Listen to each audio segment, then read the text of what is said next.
बिस्मिल्लाहिर्रहमानिर्रहीम, अस्सलाम वालेकुम। आप देख रहे हैं स्पोर्ट्स फ्लिक्स, मैं हूं हमजा शफीक। तो जनाब, Pakistan versus Australia 3 T20 matches की सीरीज का आगाज हो चुका है लाहौर के कदाफी स्टेडियम से। आज दोपहर 4 बजे इस मैच का आगाज हुआ। पाकिस्तान ने टॉस जीता और टॉस जीतकर बैटिंग का फैसला किया। आगा साहब वॉज फुली कॉन्फिडेंट कि जनाब हम जो है वो एक बड़ा टारगेट सेट करने में कामयाब होंगे, क्योंकि हमारी बैटिंग लाइन में डेप्थ बहुत ज्यादा है, क्योंकि 9वें नंबर तक the great Shaheen Shah Afridi proper all rounder हैं, वो आते हैं। तो पाकिस्तान जनाब बड़ी कामयाबी ये है कि एक लंबे अरसे के बाद 20 ओवर्स खेलने में कामयाब हो गया। T20 फॉर्मेट में ये तो एक अलमिया था कि हम 20 ओवर खेलने में भी कामयाब नहीं होते थे। 168 रन बनाए, 168 with the loss of 8 wickets. Pakistan जो है वो 20 ओवर्स खेले हैं, जिसमें एक लंबी फहरिस्त ताइम अयूब अच्छा स्टार्ट मिल गया, 40 रन। साहिबजादा फरहान अनफॉर्चुनेटली जिस तरह का बॉल एंड कॉट हुआ दूसरे एंड से, वो सरप्राइजिंग था उनके लिए भी। बाबर आजम ने जनाब थोड़ी सी हिम्मत की, 24 रन की इनिंग्स खेली है, लेकिन एक बहुत बड़ा सवालिया निशान इस पर छोड़ गए। इसके साथ सलमान अली आगा ने 39 रन बनाए हैं, एक अग्रेसिव इनिंग्स खेलने की कोशिश की, काफी हद तक उसमें कामयाब भी हुए।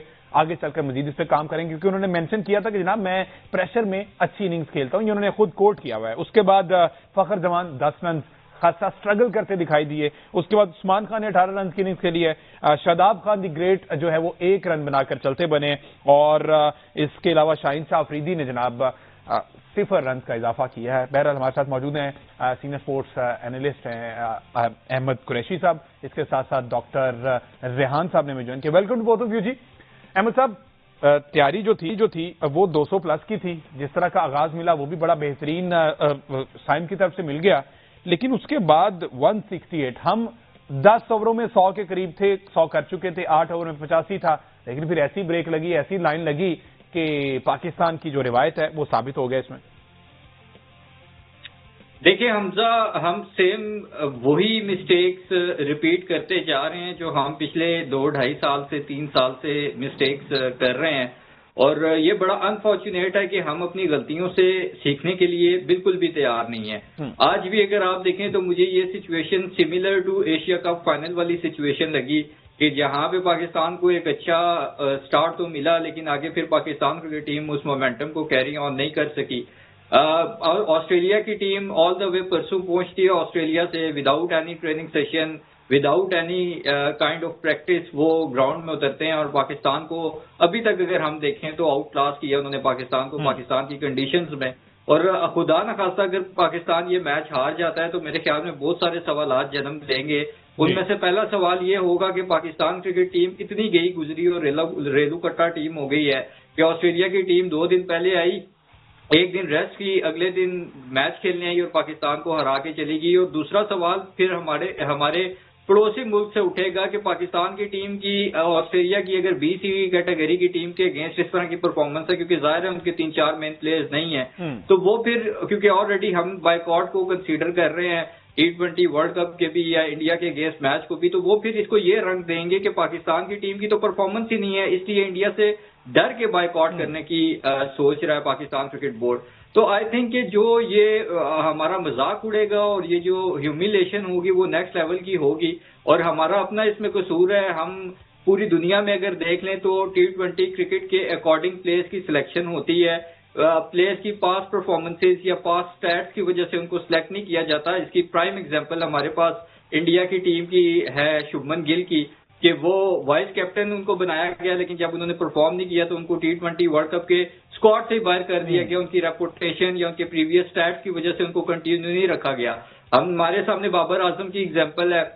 मैंने कल के शो में बात की तो आपने कहा, मैंने 4-5 दफा उनका नाम लिया, शायद आपको भी थोड़ी सी तसल्ली और ठंड पड़ गई होगी। मैंने कहा था देखें ठीक है 4 नंबर पे बाबर आजम आए हैं, लेकिन इन कंडीशंस के वो यूज हुए हैं, उनको बेहतर परफॉर्म करना चाहिए था। जब वो आते ही टूक करते हैं, प्रेशर बिल्ड होता है, दूसरे एंड से विकेट्स गिर रही होती हैं, तो फिर इसी तरह से कोलैप्स होता है। और आई थिंक ये अभी तक तो मैं देखूं तो पाकिस्तान की बैटिंग ने बहुत ज्यादा डिसअपॉइंट किया, और मुझे ये बैटिंग देख के नहीं लगता कि हम किसी भी एंगल से वर्ल्ड कप में जाने के लिए रेडी हैं, क्योंकि अगर आप इंडिया को या बाकी टीम्स को देखें तो वो 200-250 से नीचे की बात ही नहीं करते, और अगर 150 स्कोर हो तो वो बिल्कुल ऐसी है। 168 स्टार्ट अच्छा मिल गया, लेकिन एग्जीक्यूट हम जो एंड कर पाए। डॉक्टर साहब, जिस तरह से भी अहमद कुरैशी कह रहे हैं कि जो सूरत हाल है वो सेटिस्फाइड नहीं है, और ये हम किस तरह से क्लेम करेंगे कि हम बायकॉट इंडिया का करने जा रहे हैं, वो बातें तो ये उठेंगे ना कि डर गए जनाब, इस वजह से नहीं कर रहे।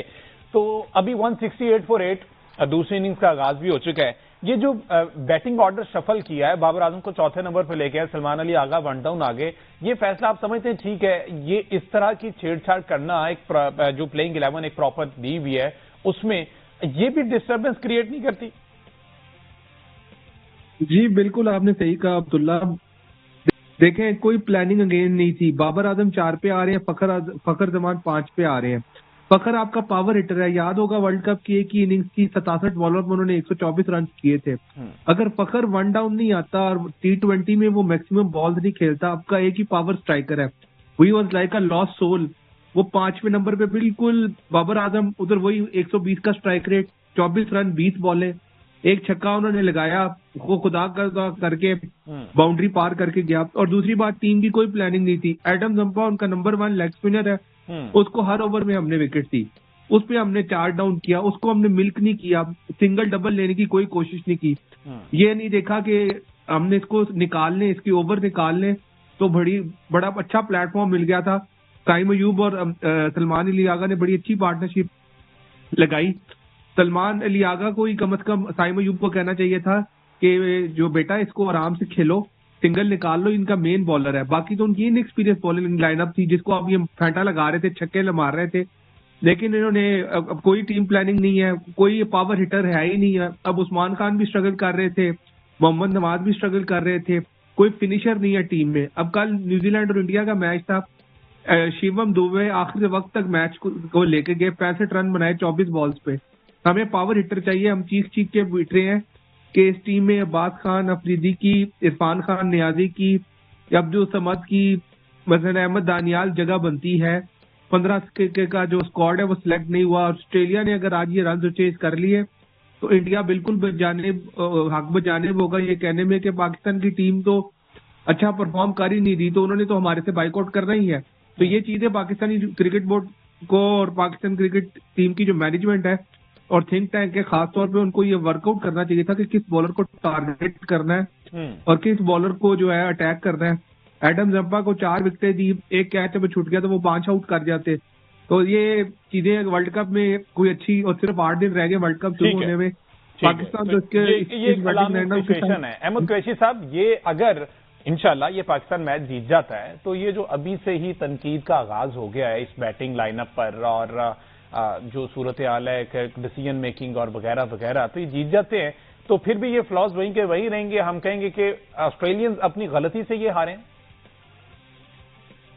देखें हमजा, अभी तो जब ऑस्ट्रेलिया बैटिंग करेगा तो तब पता चलेगा कि पिच का बिहेवियर कैसा है, क्योंकि पाकिस्तान टीम जब बैटिंग करती है तो लगता है बॉलिंग विकेट है और जब बॉलिंग करती है तो लगता है बैटिंग विकेट है। और टू बी ऑनेस्ट, पाकिस्तान के लिए ये मैच जीतना अपनी इज्जत बचाने के बराबर होगा, क्योंकि अगर पाकिस्तान जीत जाता है तो शायद इतनी इस हवाले से बातचीत ना हो, लेकिन अगर हार जाता है तो फिर बहुत ज्यादा पाकिस्तान के लिए मसाइल होंगे और एम्बैरेसमेंट और ह्यूमिलेशन बहुत ज्यादा होगी, क्योंकि जैसे पहले भी मेंशन किया है कि इंडिया से भी आवाजें उठेंगी कि ये तो आपकी परफॉर्मेंस है, तो आपने फिर डर के बायकॉट ही करना है। और दूसरा, फिर कहीं ना कहीं हम लोग भी ये सवाल उठाएंगे और हमें भी बात करते हुए कहीं ना कहीं शर्मिंदगी होगी पाकिस्तान क्रिकेट पे कि यार टीम आई ना, प्रैक्टिस सेशन ना, कुछ ना कहा, वो आके आपको मार मूर के चले गए। तो आई थिंक कि अभी भी वक्त है, 8-10 दिन रहते हैं, प्लानिंग कर लें, होश के नाखून ले लें। 31 तारीख तक अभी आपके पास डेडलाइन है, मेरे ख्याल में इसमें आपको कुछ रद्दो बदल करने चाहिए। प्लानिंग कर ली है ना। देखिए ना, हमारे जो प्रीमियम फास्ट बॉलर हैं, जो कि उन्होंने अपने आप को फिट डिक्लेयर किया था, पहले ओवर में उनको 10 रन, 1 छक्का 1 चौका और जनाब उसमें 2 चौके और 2 सिंगलें, ठीक है, 10 रन मिल गए। तो सभी को पता है कि अनफिट हैं, हाफ फिट हैं, 100% फिट नहीं है, लेकिन हमारी प्लानिंग तो सबके सामने। ऑन दी अदर हैंड क्वैशी, on the other hand Australia के 3 से 4 मेन प्लेयर्स दुबई में इस वक्त स्टे किए हुए हैं और वहां पर उनका वो रीएप भी चल रहा है, ट्रेनिंग भी चल रही है और वर्ल्ड कप की तैयारी कर रहे हैं। देखें, मैं वही तो कह रहा हूं कि एक तो उनकी जो ये स्क्वाड है, ये कंप्लीट स्क्वाड नहीं है जो उनका वर्ल्ड कप के लिए है। दूसरा, वो प्रैक्टिस वगैरह भी उन्होंने नहीं की और आके वो इस तरह से परफॉर्म कर रहे हैं। और अच्छा, टेक्निकल इशू आया अहमद की कॉल में। डॉक्टर साहब, देखा था जो ये सूरत हाल अब आई है हमारे सामने, अभी भी 31 तारीख तक आपने भी कहा कि वक्त है, अभी भी संभल जाए, हो सकता है कोई प्लान में चेंज आ जाए, तो अगर प्लान में चेंज लाया जाता है तो ये वाले नाम चले छोड़ें, अब्बास अफरीदी के अलावा, अहमद दानियाल के अलावा कोई और ऐसा नाम जो आपके ज़हन में आता हो कि भाई इसको फौरी तौर पर इंक्लूड करेंगे तो ये पाकिस्तान के लिए फायदेमंद साबित होगा?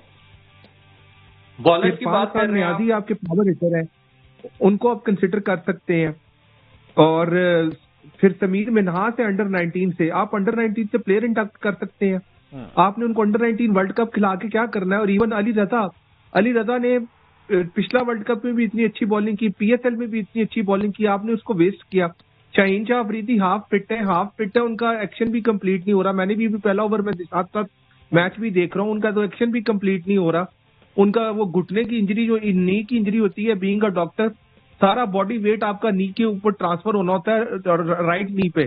तो शाहीन शाह अफरीदी अपना एक्शन ही कंप्लीट नहीं करेंगे तो उनकी पेस कैसे निकलेगी, स्विंग कैसे आएगी, वो कैसे इन दी एयर और या ऑफ द विकेट बैट्समैन को बीट करेंगे? बिल्कुल ऐसे ही है जी। तो ये शाहीन शाह अफरीदी को थोड़ा सा रीहैब में रहना चाहिए था और खुद वॉलंटरली ये चीज को जो है वो एडमिट करना चाहिए था कि मैं अवेलेबल नहीं हूँ सिलेक्शन के लिए, एक फुल फिट प्लेयर। लेकिन इतना बड़ा दिल और गुर्दा कहां से लेके आए कि खुद कह दें कि मैं अवेलेबल नहीं हूं, आप मेरी जगह किसी और को दे दें? एक बहुत इसमें इसके लिए दिल गुर्दा चाहिए। बहरहाल जी, आगा जी ने कहा था कि अब इतनी डेप्थ आ गई बॉलिंग में कि शदाब के आने के बाद तो सिनेरियो बदल गया ना। उनसे जब सवाल किया कि आप अपना ओवर खुद क्यों नहीं करते, तो उन्होंने कहा कि इतनी डेप्थ है कि मुझे तो लगता है कि जनाब साइम अयूब से भी अब ओवर करवाने की जरूरत नहीं पड़ेगी, हमारे पास इतने बड़े नगीने आ चुके हैं। तो साइम अयूब को दूसरा ही ओवर दे दिया उन्होंने और साइम अयूब ने दूसरे ओवर की पहली गेंद पर जनाब चौका खा लिया। तो ये सारी सूरत है। लेट्स सी इस मैच का क्या बनता है। प्रोग्राम का वक्त जो है वो खत्म हो चुका है। फर्दर आने वाले शोज में इसको डिस्कस करेंगे, आने वाले मैचेस की बात करेंगे, क्योंकि अभी भी तारीख तक वक्त है, शायद कुछ ना कुछ हो जाए। लेकिन